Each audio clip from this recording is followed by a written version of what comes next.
Vote পার হলেই জনপ্রতিনিধিদের কাছে গুরুত্বহীন হওয়ার অভিজ্ঞতা নতুন নয় নীলফামারীর ভোটারদের। তবুও নির্বাচন এলে যোগ্য প্রার্থী বাছাইয়ে ব্যস্ততা বাড়ে তাদের। চান জীবনমানের উন্নয়ন সহ সকল নাগরিক সুবিধা। নতুন বাংলাদেশ গড়তে এলো জুলফিকার স্টিল।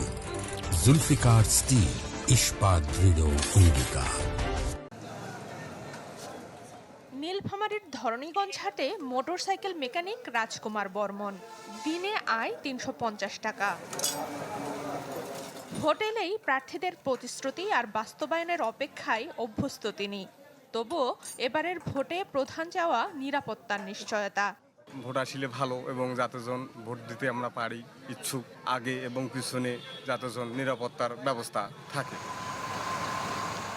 সীমান্তবর্তী এই জেলার কোথাও তিস্তার ঢলে সর্বস্ব হারানোর ক্ষত, কোথাও মরুর মতো রুক্ষ জীবন, আছে বেকারত্বের বোঝাও। ভোটারদের দাবি, নির্বাচন এলেই আশ্বাসের ফুলঝুরি নিয়ে হাজির হন প্রার্থীরা, দেখা মেলে না বাস্তবায়ন। তাই এবার যারা স্থানীয় সমস্যার হাল ধরতে পারবেন এমন প্রার্থীকেই ভোট দিতে চান তারা। সরকারের কাছ থেকে ছিনিয়ে আনি এই যে রোড ঘাট, স্কুল কলেজ জনগণের স্বার্থে করিবে, আমরা সেই প্রার্থী চাই। যোগ্য ব্যক্তি দেশের যারা হাল ধরতে পারবে, আমরা সে ব্যক্তিকে চাই। তিস্তার পারে মানুষের জীবনমান উন্নয়নের জন্য যা করতে হবে এই লক্ষ্যে কাজ করবে। আমরা এরকম একজন জনপ্রতিনিধি আগামী দিনে চাই। বিশ্লেষকরা বলছেন, নির্বাচনে নিরাপত্তা নিশ্চিত করা না হলে ভেস্তে যেতে পারে সব আয়োজন।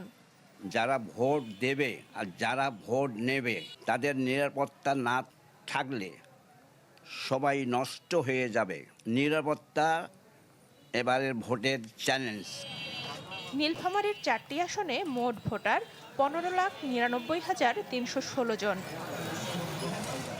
Desk report, channel 24।